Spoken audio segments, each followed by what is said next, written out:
बिस्मिल्लाहिर्रहमानिर्रहीम। अस्सलाम वालेकुम दोस्तों, मैं आपकी खिदमत में हाजिर हूँ फॉरेक्स मार्केट में गोल्ड के इंट्राडे और शॉर्ट टर्म एनालिसिस के साथ। अच्छा दोस्तों, वीकली टाइम फ्रेम है हमारे पास।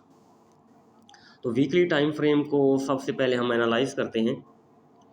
देखिए जी, पहले तो हम यहाँ से यहाँ तक ये जो बाय एरिया है इसके ऊपर फैबो लगा के इसको चेक करने की कोशिश करते हैं यहाँ तक। ठीक है जी, ये हमारी फैबो रिट्रेसमेंट हमारी लग गई है।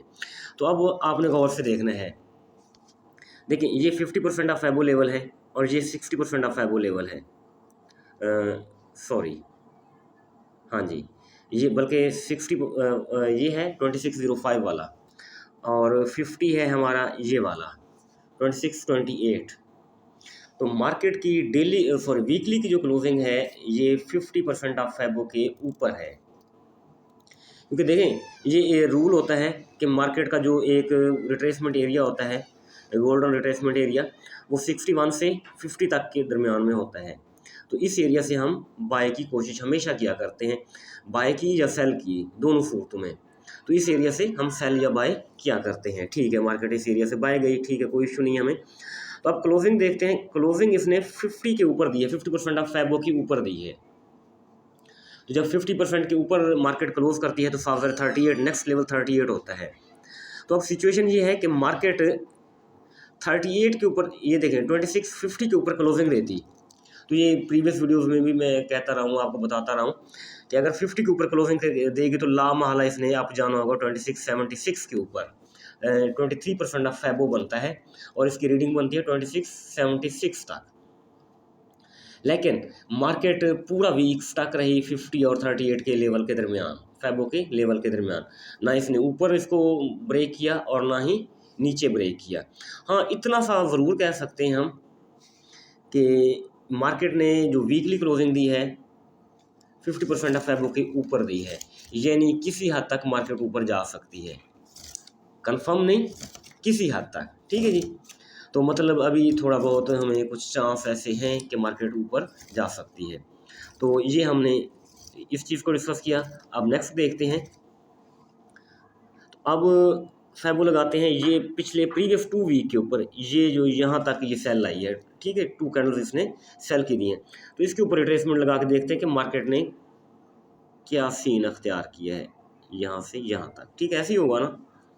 अच्छा जी, अब देखने की कोशिश करते हैं। देखिए, ये है 23% ऑफ फैबो। अगर मार्केट इसके नीचे क्लोजिंग दे देती, 2631 के नीचे डेली की क्लोजिंग हो जाती या कम से कम वीकली की क्लोजिंग हो जाती, तो फावर मार्केट ने नीचे क्रैश कर जाना था यहाँ तक 2589, इस एरिया तक बाहर सूरत आना था। फिर दूसरा एरिया बनता है 2578 और फिर इसके बाद 2560, 2547, नीचे मार्केट गिरना शुरू हो जाती स्टेप बाय स्टेप। तो लेकिन अब देखें, अपने आप को इसने अपनी पोजीशन को थोड़ा स्टेबल किया है, थोड़ा सपोर्ट में मार्केट लेके आई है अपने आप को। 23% ऑफ फैबो के ऊपर इसने क्लोजिंग दी है। अच्छा जी, इधर इधर देखने की कोशिश करें तो ये 38 के नीचे है, 23 के ऊपर है, दोनों लेवल्स के दरमियान में स्टक रही है पूरा वीक। तो अगर ये 23 का नीचे ब्रेक होता तो मार्केट सेल में आती। 38 के ऊपर रीडिंग क्या बनती है, 2650 बनती है दोनों सूरतों में। हमने उस तरफ फैबो लगाया तब भी वही 2650 बन रहा था, तो अब भी 50 बन रहा है। ठीक है, तो इसके ऊपर क्लोजिंग होती तो फावर नेक्स्ट एरिया इसका था 2664 और 2677, ये एरिया बनता था। इस एरिया से हम इन 50 और 60 वाले एरिया से हम सेलिंग की कोशिश करते। इस एरिया से हम, आपको मेरी लाइन नज़र आ रही होगी ना जिसको मैं मूव कर रहा हूँ, ठीक है जी, इस एरिया से हम ज़रूर सेल की एंट्री लेते। तो लेकिन अभी मार्केट पूरा वीक स्टक रही है दो लेवल्स 23 और 38 के दरमियान, और इसने क्लोजिंग थोड़ी सी बस ना इस तरह समझे सपोर्ट के ऊपर 23.6 फैबो लेवल के ऊपर करके दी है। तो अगर इसके नीचे आ जाती तो हमें एक चीज़ थोड़ा क्लियर हो जाती कि मार्केट सेल में आ सकती है, नीचे गिर सकती है, डिप लगा सकती है। तो बहरहाल, तो यहाँ एक चीज़ कंफर्म हुई पिछला फैबो लगाया था और ये लगाया था, दोनों में हमें ये चीज़ नज़र आ रही है कि मार्केट थोड़ी बहुत स्टेबिलिटी रखती है अपनी वैल्यूज़ के अंदर, थोड़ी बहुत स्टेबिलिटी अभी है इसके पास। तो अब इसको रिमूव कर देते हैं, इस फैबो को, सॉरी चलो इधर से जाकर रिमूव कर देते हैं। ये फैबो रिमूव हो गया। तो ये है वीकली की सिचुएशन हमारे पास, ठीक है जी। अगर ओवरऑल देखा जाए अपना मूविंग एवरेजेस के हिसाब से, अगर मार्केट नीचे गिर जाती ओवरऑल, ठीक है, रीडिंग के बगैर हम देखते हैं, फैबो के बगैर, तो 2589 तक मार्केट पहुंच सकती है। तो अगर ये ऊपर जाना चाहे तो ऊपर रिजेक्शन एरिया ये पड़ा हुआ है हमारे पास, मूविंग एवरेज पड़ा हुआ है 2674 वाला, यहाँ से सेल की कोशिश हम कर सकते हैं। ये मूविंग एवरेज के हिसाब से अगर बात की जाए तो इस तरह की गेम बन सकती है। तो डेली में आया जाए तो डेली में देखें, जब तक 2647 बन रहा है ना हमारे पास, इधर उधर 50 बन रहा था, तो इसके ऊपर डेली की कैंडल क्लोज नहीं होगी, इम्पॉसिबल है कि मार्केट ऊपर जाए।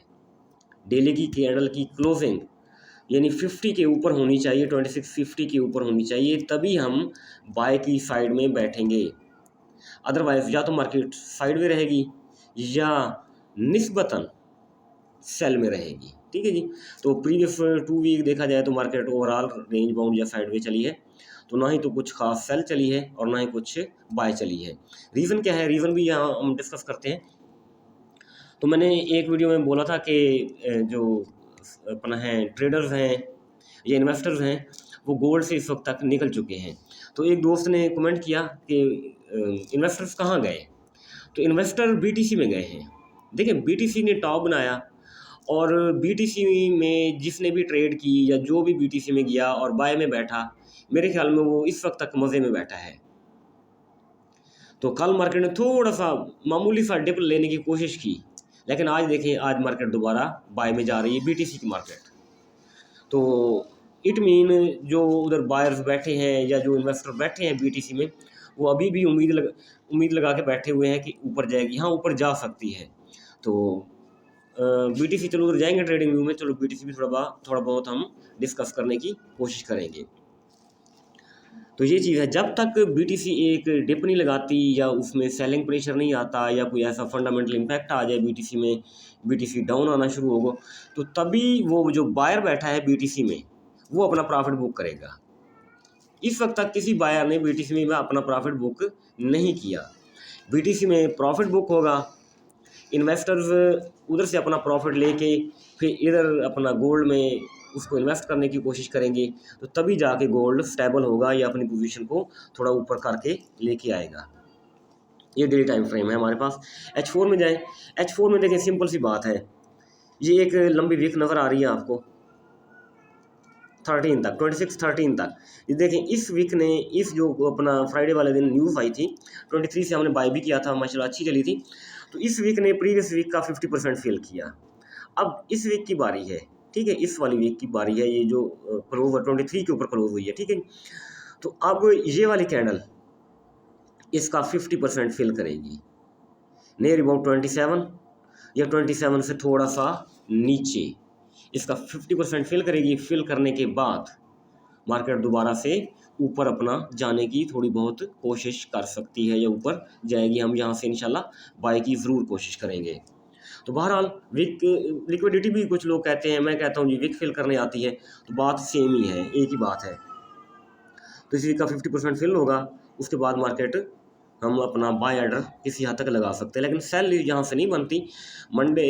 फ्राइडे भी 42 था मेरा सेल जोन, लेकिन मैंने बाय तो कराया था नीचे, लेकिन मैंने सेल नहीं करवाई क्योंकि मार्केट उस वक्त स्टेबल नहीं हो रही थी। अच्छा हाँ, मुझे स्टेबिलिटी से एक चीज़ याद आई, वो आपको मैं बता दूँ। इस एरिया को देखिए आप, ऊपर भी अच्छी खासी विक्स हैं, नीचे भी अच्छी खासी विक्स हैं। तो मैं नोट कर रहा था, जिस वक्त न्यूज़ आई है उस वक्त तक तो मार्केट निस्बतन बेहतर थी। तो जैसे ही न्यूज़ आई है तो मार्केट में स्लिपेज आ गई, ऊपर भी विक छोड़ना शुरू कर दी, नीचे भी। उसकी रीज़न क्या थी? रीज़न सिंपल थी कि जब न्यूज़ से पहले तो सेलर बायर बैठे थे मार्केट में, जैसे ही न्यूज़ टाइम हुआ तो तो जैसे ही न्यूज़ टाइम हुआ, सेलर बायर्स ने अपना प्रॉफिट बुक कर लिया या वो मार्केट से आउट हो गए। जब मार्केट से आउट हुए सेलर और बायर, तो मार्केट ने स्लिपेज देना शुरू किया। ऊपर भी वीक देखें, फ्राइडे वाले दिन जब न्यूज़ आई थी तो मार्केट कुछ भी नहीं दिखा रही थी, ना ऊपर ना नीचे। हालांकि उसको एक ही बार में ऊपर जाना चाहिए था या एक ही बार में उसको नीचे आना चाहिए था। तो मार्केट पहले ऊपर गई है, फिर नीचे आई है, तो फिर ऊपर गई है तो ऊपर कुछ खास नहीं गई। तो वो स्लिपेज इशू था कि उस वक्त मार्केट में सेलर बायर की तादाद या रेशियो है वो बहुत कम हो गई थी। ये आपको स्लिपेज में थोड़ा मैंने क्लियर कर दिया। तो अब आते हैं हम इधर ट्रेडिंग व्यू में। ये ट्रेडिंग व्यू में ये देखें, ये सॉरी एक नोटिफिकेशन बहुत डिस्टर्ब करते हैं। ये देखें, ये जो वीक है ये सपोर्ट लेके उठा है वीकली की, ये वीकली कैंडल है। तो प्रीवियस वीक जो क्लोज हो चुका है ये 2614 से उठा था, कंफर्म वीकली लेवल से उठा था, वीकली लाइन से उठा था।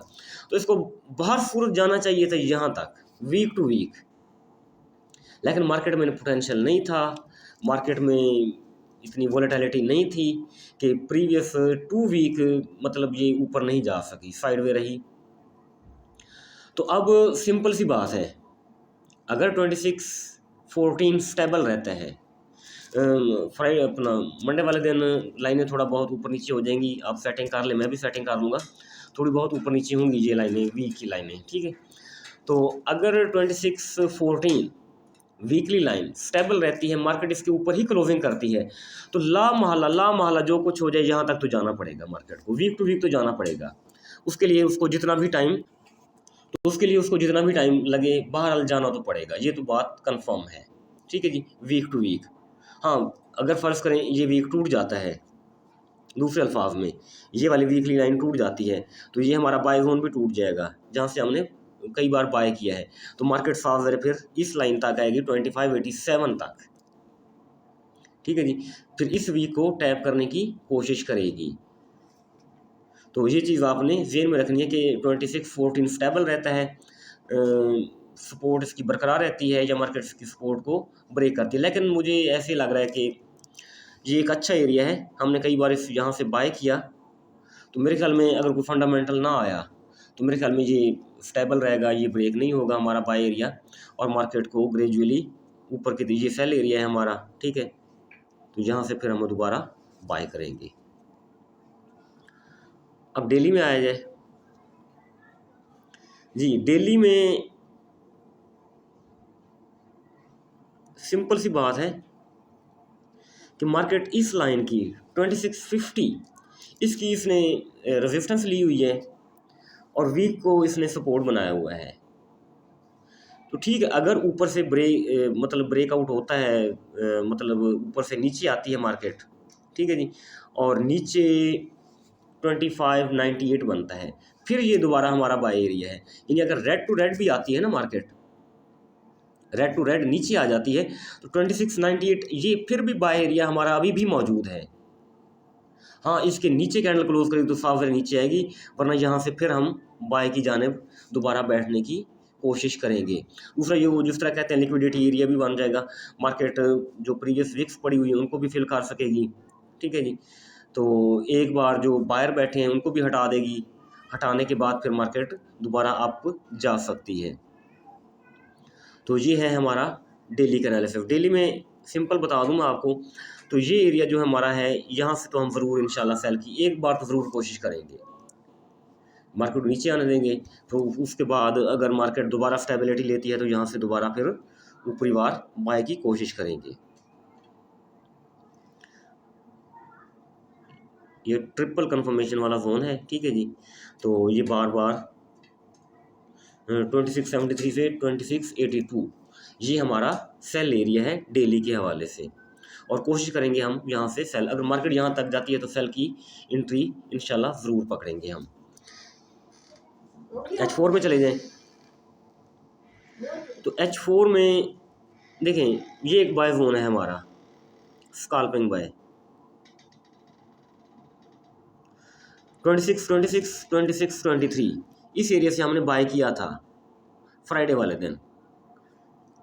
इसको हम दोबारा रिमूव करके दोबारा लगाने की कोशिश करें तो क्या हमारे पास रिजल्ट्स इसके आते हैं वो भी देख लेते हैं हम। यहाँ से बाय गई थी, डिप ये है और टॉप ये है।